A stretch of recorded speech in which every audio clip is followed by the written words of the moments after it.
Para comenzar, tendremos el placer de escuchar la disertación a cargo de la señora Sandra González.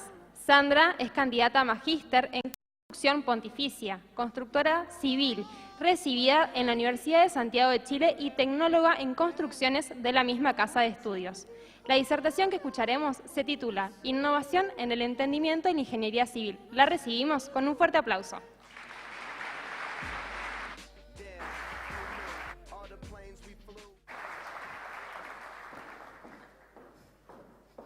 Vale, gracias.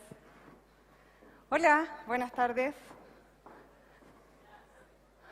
Algunos ya me conocen, otros no tuve el placer de tenerlos en el taller que dicté esta semana, pero espero que estemos lo suficientemente despiertos para poder escuchar un poquito. Voy a tratar de no hacerlo muy largo, pero de entregar lo que en realidad me trajo hasta acá, que es el tema de poder ir viendo distintas formas de innovar dentro de lo que es el aprendizaje de la ingeniería. Veamos un poquito de qué se va a tratar esta presentación. Los contenidos principales va a ser una presentación personal, espero lo más breve posible. Les voy a mostrar la línea de investigación que estoy siguiendo en estos momentos. Les voy a contar un poco sobre Novacane. Y vamos a analizar quiénes son nuestros estudiantes hoy y vamos a ver un sistema de aprendizaje según lo que conversemos con anterioridad. A modo de presentación personal, les cuento que soy chilena, nací en Valparaíso, tengo 33 años, estuve un tiempo viviendo allá y después por temas de la vida me tuve que ir a Santiago, a la capital de Chile. Les traigo algunas fotos para que vayan conociendo un poquito más de mi país, al igual que como lo hice en los talleres, para los que estudian ahí. Estudié en un colegio que se llama Colegio Filipense. Después me dediqué a estudiar 2 carreras en la Universidad de Santiago de Chile. Luego hice un diplomado de hormigón de alto desempeño en la Universidad de Chile, que es la más prestigiosa que tenemos a nivel nacional. Actualmente me encuentro cursando un magíster en construcción en la Universidad Católica de Chile. Por lo tanto, nuestra historia es distinta al que está al lado. ¿Por qué? Porque son personas que traen diferentes métodos de enseñanza. Vámonos al aula. Cuando yo me paro de mis alumnos y quiero hacer una clase, fijar que no todos estudiaban en el mismo lado y tienen el mismo sistema para poder aprender. Por lo tanto, todos somos distintos también, incluso en el método con el cual me baso para poder estudiar. Porque son personas que ven el mundo de muchas formas distintas. Y esa yo creo que es la principal gracia que tenemos. Todos podemos ver la vida de manera distinta, el mundo de manera distinta, y eso es lo que nos vamos enriqueciendo el uno al otro. Por lo tanto, vamos formando algo que quizás es mucho más grande de lo que teníamos en un comienzo. Y eso es a través de las relaciones sociales que vamos teniendo. Porque son personas que tienen intereses distintos, y distintos al profesor. Por lo tanto, cada uno tiene sus propios intereses y además tienen que entrar a una sala de clases donde los está esperando un académico que ve la vida totalmente distinta a todos sus alumnos. O sea, ¿cómo nos comunicamos? ¿Cómo logramos hacer que esto cuaje? Si nos vamos a la sala de nuevo, al aula, vamos a ver que cada uno tiene una forma de aprender distinta. Todos. Y cada uno tiene formas que le acomodan y otras que le incomoda al máximo y que no le dan ganas de estar ahí. Entonces veamos. Cuando uno se hace esta pregunta, ¿por qué las demás personas aprenden como yo lo hago? No aprenden como yo lo hago. Por lo que hablábamos recién, la forma de ver la vida que nosotros tenemos también habla mucho del cómo yo capto información, la proceso y la utilizo. El tema es cómo captar la información. ¿Le ha pasado a ustedes que están en una sala de clases, no entendieron nada, salen, conversan con sus compañeros y hay algunos que sí entendieron? Viene una desesperación y de preguntar así como, ¿seré yo el que no entendió? Y es como, ¿han visto esa serie? Uno de mis personajes favoritos. El tema es que cada vez que nosotros, los que estamos adelante, nos damos cuenta de que el alumno me empieza a mirar con una cara de que no está entendiendo nada, muy pocos se detienen y dicen, tengo que cambiar el método, porque parece que estoy haciendo algo mal. O simplemente me hago el loco y ya. Y sigo con mi materia y no me importa si me entienden o no me entienden, total. Yo tengo mis PPTs preparados y es lo que hay. Ese fue mi trabajo del año y lo vuelvo a repetir el próximo año y así. Autocrítica para mis colegas y autocrítica también para mí.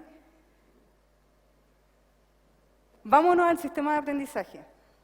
El más común es el que hemos hablado. Llega el profesor al aula, saca sus PPT, algunos los leen, otros los dejan ahí y ya. Y asumen que todos entendieron. Y a lo más preguntan si es que entienden de repente. Pasa eso. Pero resulta que hay algunos que son enfocados según el tipo de alumnos que tenemos, pero todavía no hemos logrado definir qué tipo de alumnos tenemos. Por lo tanto, sigue siendo complejo este tema de poder indagar de cómo voy a innovar dentro de este aprendizaje, cómo lo hago. Entonces, cada uno de nosotros va a tener una forma de aprender según un método que puede ser el método de aprendizaje dominante y preferido de cada uno de ustedes, individuos. Por lo tanto, ¿cómo podemos nosotros, los profesores, adaptarnos a los distintos métodos que tiene cada uno? Y ahí ya quedó la escoba, porque es como, tengo un curso de 60 alumnos y si todos tienen un método distinto de aprender, ya es como, ¿qué hacemos? Bueno, resulta que hay algunos métodos que dicen, le voy a dar ciertas herramientas, como por ejemplo, ocupe un diagrama, ocupe una imagen. Eso de que una imagen vale más que 1000 palabras, muchas veces es coherente, porque si yo les estoy hablando de algo súper ficticio y yo les muestro una imagen y ustedes pueden relacionar, automáticamente todo se vuelve más simple. Pero eso también va a depender del tipo de aprendizaje que a ustedes les acomoda. Sigamos indagando. A modo de preguntas que no le puedo hacer a cada uno, me hago preguntas yo sola. ¿Dónde creen ustedes que el profesor puede enfocar su principal atención? Y ahí viene el desafío que nos ponemos los profesores que nos hemos planteado la posibilidad de hacer una docencia mucho más participativa. Y decimos, ok, yo tengo que llegar a todos. ¿Y cómo llego a todos? Entonces hagamos algo distinto. Hagamos algo que quizás no vamos a descubrir la pólvora, pero a lo mejor a más de alguno les va a servir. Hagamos que los alumnos expongan, hagamos que los alumnos hagan un debate, hagamos que los alumnos discutan, hagamos que los alumnos opinen frente a algún tema, pero hagamos que también los alumnos hagan actividades aplicando los conocimientos que van adquiriendo. Veamos. Hay algunos métodos que nos sirven a nosotros los profesores para poder saber más o menos con qué tipo de alumnos estamos trabajando, y eso se ve de acuerdo a ciertas características que presentan sobre todo los alumnos de ingeniería, que por lo demás, después de haberlos visto algunos, ya estoy pensando en que lo que viene no es tan representativo. Veamos, vamos a tener alumnos que son extrovertidos, otros que son introvertidos. Algunos que funcionan según las sensaciones, otros que funcionan según la intuición. Hay otros que primero se basan netamente en su pensamiento y otros que toman decisiones a través de los sentimientos. Y finalmente vamos a tener algunos que son opinantes y algunos que son comprensivos. Cuando hablamos de extrovertidos o introvertidos, vamos a ver hacia dónde vamos. Hacia dónde vamos nosotros con respecto al cómo vamos a canalizar nuestra energía. Dentro de los mismos talleres me tocó ver algunos alumnos que eran muy extrovertidos y tenían muchas ideas y querían hacer millones de cosas distintas. Habían otros que no se movieron de donde estaban, hablaron un poquito, hicieron lo que tenían que hacer y cumplieron. Un profesor tiene que ser capaz de relacionarse con ambos. Veamos qué dicen estas estadísticas que se han hecho con respecto a estas dos formas de poder caracterizar algunos tipos de alumnos. Se supone que nosotros tendríamos que tener aproximadamente Teóricamente, cuando nosotros hablamos de alumnos en general, un 70% de alumnos extrovertidos y un 30% de alumnos introvertidos. Pero ¿qué pasa en ingeniería? Es prácticamente la inversa. Muchas veces se dice de que los ingenieros son más bien retraídos, que son más bien estructurados, que les cuesta salir de su estado de confort. No sé si estoy tan de acuerdo, pero eso dicen los indicadores. Cuando hablamos de un alumno extrovertido, vamos a ver que obtiene energía de la gente que los rodea. ¿Sí? Tiene lógica. Que les gusta el ruido ambiente, les gusta estar en un lugar aprendiendo y da lo mismo el ruido. En el taller del día miércoles y jueves tuve la posibilidad de colocar música entre cada una de las actividades mientras trabajaban. Habían algunos que cantaban mientras trabajaban y lo pasaban súper bien.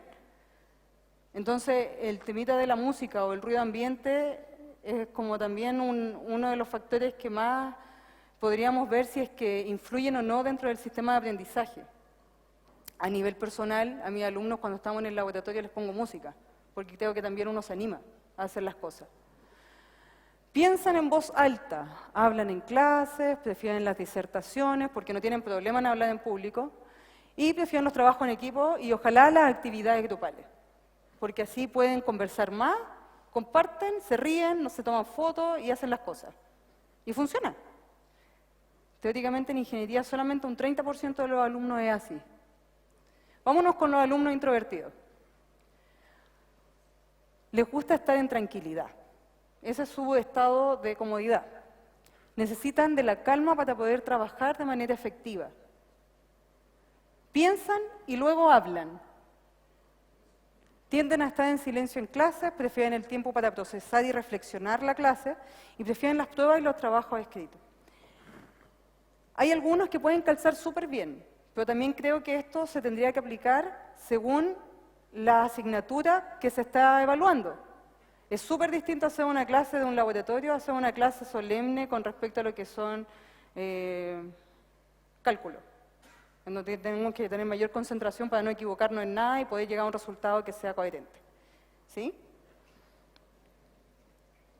Cuando tenemos alumnos que adquieren información de manera sensorial o a través de la intuición, ¿qué características presentan? ¿Qué esperamos nosotros de los alumnos en general? Que sea un 70% sensorial y un 30% según la intuición. ¿Qué se tiene en ingeniería? Casi 50 y 50, casi. Cuando hablamos de alumnos que son sensoriales a la hora de poder evaluar ciertas situaciones, se ve que tenemos que son prácticos, que les gustan los procedimientos, que les gusta el trabajo constante, que prefieren la experiencia de aprendizaje que son tácitos, concretos, que no prefieren mucho la teoría y que se mueven de lo específico a lo general. Todo lo inverso a lo que es la intuición. Si ustedes se fijan, son imaginativos, son los que piensan de manera global, que van de lo general a lo específico, etc. Por lo tanto, estamos hablando de condiciones totalmente inversas. Cuando hablamos de la forma en que se decide, estamos hablando de un pensamiento o de un sentimiento. Y aquí hay algunos que dicen, no, es que depende del sexo, si es que es femenino, si es que es masculino, porque la mujer, que el sentimiento. Ok, no. Hace rato que no. Supérenlo. El pensamiento, nosotros esperamos que sea el 50% y el sentimiento del otro 50%. ¿Qué se supone que tenemos en ingeniería? Casi un 75-25. Hombres y mujeres. Muchas veces son mucho más racionales los que desarrollan esta parte de la ingeniería en términos de poder tomar decisiones a través de un pensamiento crítico, inicial, más allá de los sentimientos. ¿Sí? Por lo tanto, en esta carrera comúnmente se basa en la parte estructural del cerebro, en donde lo primero que hacemos es cómo pienso todo y después voy a tomar una decisión. A nivel personal, creo que eso no está mal, considerando la responsabilidad que van a tener ustedes cuando salgan al mundo laboral, en donde siempre van a tener que pensar muy bien lo que van a tener que hacer. ¿Por qué? Porque tenemos una responsabilidad, que es llevar a cabo un proyecto de manera correcta, ¿cierto? Por lo tanto, Creo que estas proporciones son coherentes y me gustan. Estoy hablando de una cuestión súper personal.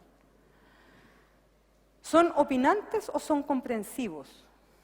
Y eso es según la actitud que se presenta al momento de darse a conocer, ¿cierto? Entonces, cuando se supone que tendríamos que ser 50 y 50. ¿Qué se tiene en ingeniería? Que tenemos un 60% que son opinantes, aprox, y un 40% que son comprensivos. Veamos las características de cada uno. Cuando son opinantes, les gusta opinar, les gusta decir lo que piensan, les gusta decir me gusta o no me gusta, me acomoda o no, pero quiero dar mi opinión, quiero decir lo que estoy pensando, lo que yo ya racionalicé, ya soy capaz de decirlo porque según yo ya tengo la razón en esto, ya lo analicé, de muchas aristas distintas. Por lo tanto, podríamos decir que les gusta en los debates cerrar los temas que quedaron abiertos. Es como que no quede cabo suelto, ojalá sea así, que no quede espacio a dudas. Son organizados para no estar planeando a último minuto. No sé si serán todos iguales, no sé si eso aplica o no. A veces sí, a veces no. Bueno, prefieren las clases bien estructuradas. En cambio, los comprensivos no, prefieren las actividades con opciones. Entonces, volvemos a lo mismo. Todas esas características que yo les nombré también las podríamos aplicar al cuerpo docente. ¿Qué opinan ustedes? ¿Muevan la cabeza? Sí, porque somos personas distintas. Hay algunos profesores que nos acomoda hacer actividades, hacer disertaciones, hacer debates. Hay algunos profesores que no les acomoda para nada porque tienen que una pérdida de tiempo y que los alumnos no están interesados. Por lo tanto, muchas veces se suele pensar por el otro. Y esa parte no sé si estoy muy de acuerdo. Entonces, si los estudiantes pudiesen tener ciertas preferencias dentro de una sala de clases, ¿sería necesario modificar la forma en que se les están entregando los contenidos? ¿Qué opinan? Muevan la cabeza, hagan algo. Sí, sí. Porque yo asumo que este formato que estamos teniendo ahora no sé si es el más cómodo, en donde nuevamente se tiene el monólogo y ustedes escuchan. Que se repite lo mismo en la sala, en el aula. ¿Cómo identificar qué y cómo entregar los contenidos a un determinado nivel de aprendizaje?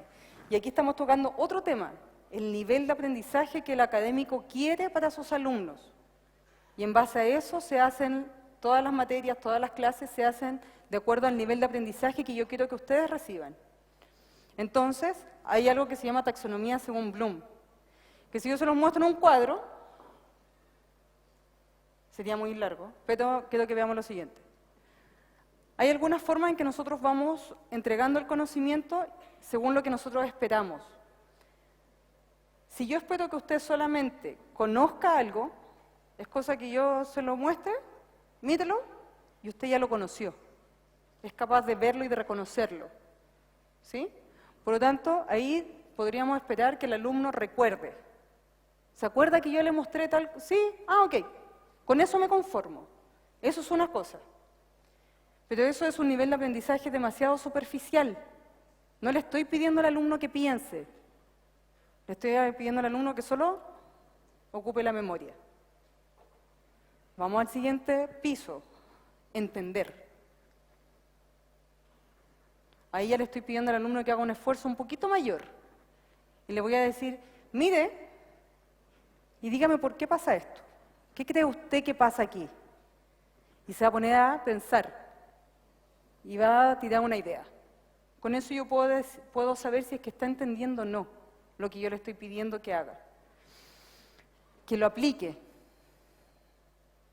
Que lo aplique, que sea capaz de decir, ok, ya lo vi, ya lo entendí, y ahora lo podría replicar quizás.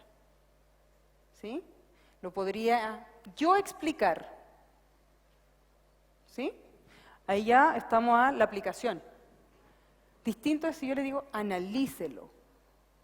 Ahí usted ya va a ser un poquito más capaz de poder decir si eso está bien, si eso está mal, que una vez que yo ya fui capaz de poder explicárselo a otro, saber si es que eso que estoy diciendo me convence o no.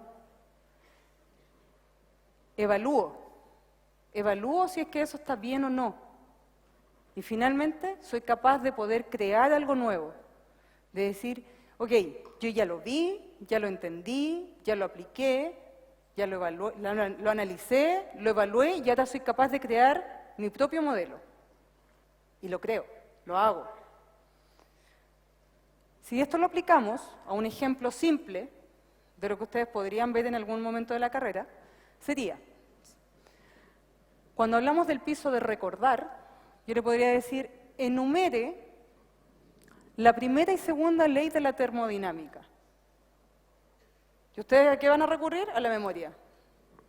Esto creo que lo leí. Y ya, y responden. Puede que esa respuesta esté bien y ya. Se da por sabido. Vamos a lo segundo, entender. Bajo el mismo ejemplo. Describa la primera ley de la termodinámica para que un compañero que no es ingeniero lo entienda. Se complica un poco más. ¿Por qué? Porque están empezando a pensar, no solo a memorizar. ¿Cierto? ¿Cómo hago que este personaje, que no tiene idea, entienda algo que según yo está súper claro? La ley de termodinámica, obvio, me lo aprendí, arriba. Entonces vamos a ver si se entendió para poder entregar el conocimiento. Vamos al tercer piso. Aplicar. Use la primera ley de la termodinámica para resolver el problema 1. O sea, para poder ocuparlo, yo tengo que entenderlo. Por lo tanto, recién ahí yo voy a poder ocuparlo. Ya pensaron ya. Analícelo. Use ya sea la primera o segunda ley de la termodinámica para resolver el problema 2, entre la A y la C, cuando corresponda. Cada vez se pone más complejo, ¿no? Cada vez estoy pidiendo más. Si nos vamos a la parte de evaluar, segunda ley de la termodinámica para determinar si un determinado ciclo es técnicamente posible. Si yo no manejo todo lo anterior, no voy a ser capaz de evaluar. Por lo tanto, necesito tener ese piso, ese colchón. Crear. Dice, dado un set de especificaciones de un compresor, determine si es posible técnicamente una forma de desarrollar una presión mayor. Por lo tanto, cuando nosotros los profesores hacemos ciertas preguntas al momento de evaluarlos en una prueba, yo le digo prueba, ustedes me dijeron que se llamaba, ¿cómo se llama? ¿Ah? Parcial. Entonces llega el profesor, le pasa el parcial, o la parcial, no sé cómo le dirán, parcial, y ustedes se encuentran con ciertas preguntas que o recurren a la memoria o definitivamente colapsan porque tienen que pensar. Y si es memoria, es mucho más fácil, porque puedo sacar una ayuda de memoria y puedo responder. Si me hacen pensar, no puedo sacar una ayuda de memoria. Entonces ahí se complica el tema. ¿Sienten ustedes que esto está dentro de sus evaluaciones? ¿Este nivel de pisos? ¿Está en algún lado? ¿En el primero, en el segundo? En algo debe estar. ¿Qué podemos hacer entonces los profesores para potenciar las capacidades de todos los tipos de alumnos que tenemos? ¿Qué hacemos comúnmente? Nos vamos al aprendizaje activo. ¿Qué queremos nosotros? Queremos que piensen, porque sabemos que pensando ustedes pueden tener opinión de las cosas. Por lo tanto, les pedimos dibujar un sistema, completar quizá una derivación, enumerar los pasos de una solución, discutir un problema, que era parte de los que le había comentado antes, desarrollar un ejemplo en clases. Si yo voy y le digo a usted, hágame un ejemplo de lo que acabo de explicar, y si usted no lo entendió, no va a ser capaz de dar el ejemplo. Por lo tanto, cuando yo introduzco cierta parte de responsabilidad del aprendizaje al alumno, es cuando no muchas veces responden, porque los sacan del estado de confort. Tienen que disertar, tienen que hacer una presentación. ¡Oh! hay que preparar la PPT, hay que tratar de entender lo que se va a hablar, entonces se complica todo. ¿Por qué creen ustedes que es bueno el aprendizaje activo? ¿Por qué podría ser bueno? Porque alienta a la participación del estudiante, porque ahí ustedes pasan a ser los protagonistas de su aprendizaje. Entonces ya no podemos echarle la culpa al profesor. No, es que el profe es súper malo. Es fome, usa PPT y las lee, y un montón de comentarios que uno por los pasillos escucha. Cuando nosotros aplicamos un aprendizaje activo, estamos haciendo de que ustedes se esfuercen, que sean ustedes los encargados de poder aprender. Entonces, si nosotros vemos el cómo aprenden, se sabe que un 10% aprende según lo que leen, un 20% según lo que escuchan, un 30% según lo que ven, 50% según lo que vemos y escuchamos. Ahí empezamos a mezclar. Si yo veo, escucho, pongo atención, puede que algo me quede. 70% según lo que decimos. Es ahí el aprendizaje activo. Ustedes son capaces de hablar. No solamente de que el profesor haga el monólogo, sino que el alumno sea un participante activo. Un 90% según lo que nosotros podemos decir y hacer. Cuando dicen que los alumnos aprenden haciendo las cosas, se corrobora con que le queda un 90% de esa información acá. Distinto es si yo le hablo de hormigón, y otra cosa distinta es que ustedes tomen una pala, una mezcladora y se pongan a hacer un hormigón. Porque ustedes van a entender cómo se comporta. Versus que si yo les muestro muchas diapositivas, así, hormigón. Súper entretenido, para mí. Pero súper fome para ustedes, po. Quizás en su vida han visto un hormigón, o quizás nunca han hecho un hormigón y le están hablando de hormigón. ¿Por qué no muchas veces se hace el tema del aprendizaje activo? Por una razón muy simple. Porque de una forma u otra tenemos un contrato entre lo que es el docente y el alumno. El alumno escucha, el docente habla. Y ese es el contrato tácito que tenemos. Si lo pasamos a llevar, el alumno hace esto. Se me complicó el panorama. Porque me están pidiendo más de lo que yo estoy dispuesto a hacer. Si me quieren cambiar el panorama a mí, el profesor hace así. No tengo que preparar esa clase, tengo que hacerla. Entonces, en ambos casos, si es que se pasa a llevar esa información, automáticamente estamos como faltando un contrato. Y ese contrato nos tiene en una zona de confort absoluto, que es lo que pasa actualmente. ¿A qué se invita? A salir de la zona de confort. Salir de esa zona de confort. ¿Cómo? Que la enseñanza, antiguamente, se centraba en el profesor. ¿A qué se aspira? A que sean los alumnos los protagonistas, los responsables de su propia enseñanza. ¿Por qué? Porque así van a poder tener una amplia gama de posibilidades de poder desarrollar estas actividades.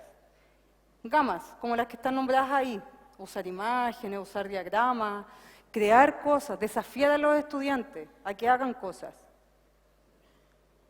¿Cuáles son las reflexiones que se pueden tener? Que ustedes como ingenieros, a través de este congreso, se me pidió que se dijera un poquito el cómo se ve el ingeniero actualmente. Ustedes los ingenieros se pueden desarrollar en distintas áreas. Puede estar en terreno, como puede estar en una oficina técnica, o pueden incluso ser académicos. Pueden hacer muchas otras cosas aparte de estar en una oficina. Algunas áreas donde mejor se desenvuelven son el diseño, la planificación, el desarrollo, la producción, el marketing, etc. Pueden ser buenos para muchas cosas. Tenemos que entender que los ingenieros son personas con distintos estilos de aprendizaje. Todos aprenden distinto, creo que quedó bastante claro. Y los estudiantes pueden lograr con éxito cualquiera de las cosas que se nombran acá. Como reflexión final, puse otra serie que me gusta, y se las puse por lo que les comento ahí. Se los voy a leer textual porque lo escribí yo. Los ingenieros pueden ser los guerreros de sus propias vidas, desarrollarse en lo que mejor les acomode y ser un aporte activo para la sociedad, tender al bien común, no solo al beneficio personal. La opción es de cada uno. Muchas gracias.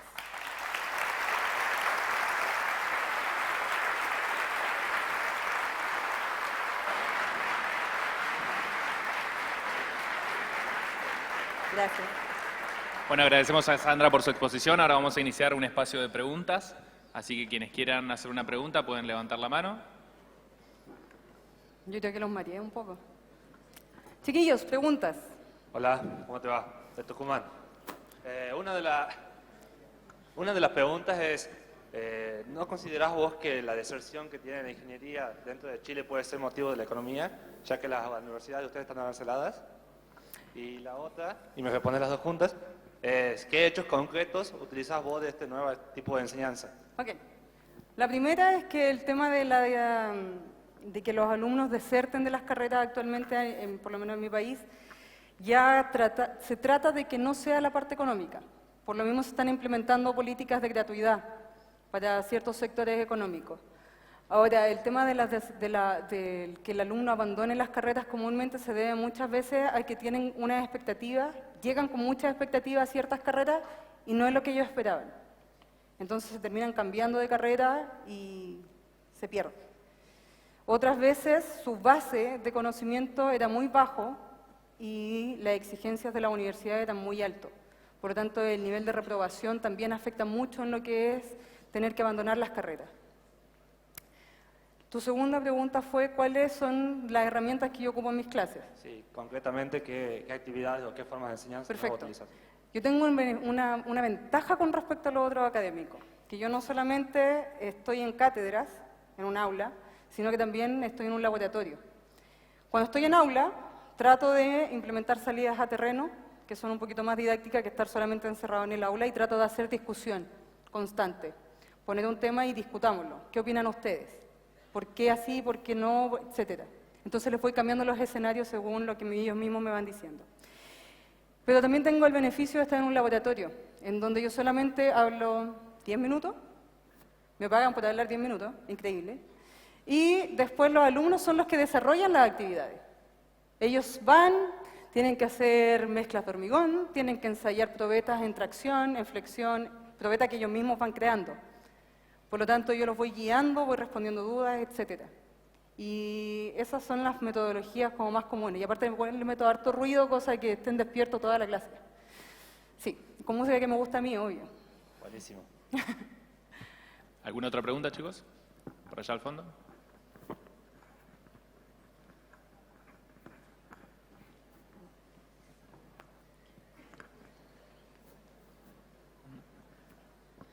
Hola, sí. Más que nada mi consulta era en cuanto al programa que vos habías puesto, digamos, para las niñas de primaria. ¿Cómo se puede hacer para que vos nos recomendés, para que llevemos eso hacia nuestras provincias, digamos? Porque me parece que es algo bastante útil y me gustaría saber cómo nos darías consejos para poder implementarlo en donde nosotros estamos. Yo como que les doy las herramientas completas. Lo que les comenté en el principio era de que Novocaine no es algo cerrado, sino que me interesa que se expanda.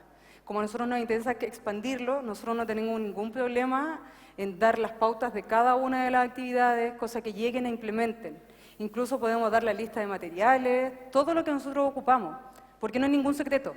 Entonces, no puse mi correo, pero lo puedo dar, o te puedo pasar una tarjeta si es que te interesa, te acercas y yo te paso una tarjeta donde está mi correo y yo no tengo ningún problema en entregarte toda la información y a todas las personas que se interesen en llevarlo a sus respectivas ciudades, regiones, donde ustedes quieran implementarlo. La disposición está. ¿Alguna otra pregunta, chicos? Bueno, agradecemos a Sandra por su exposición. Ahora... Espérame, 2 segundos. ¿Por qué no levantan la mano? Es que me pidieron sacar la selfie para corroborar que estaba aquí. Entonces, yo les aviso, levantan las manos y nos sacamos la selfie. Ahora, Salió perfecta. Gracias. A continuación le vamos a hacer entrega de un presente por su amabilidad.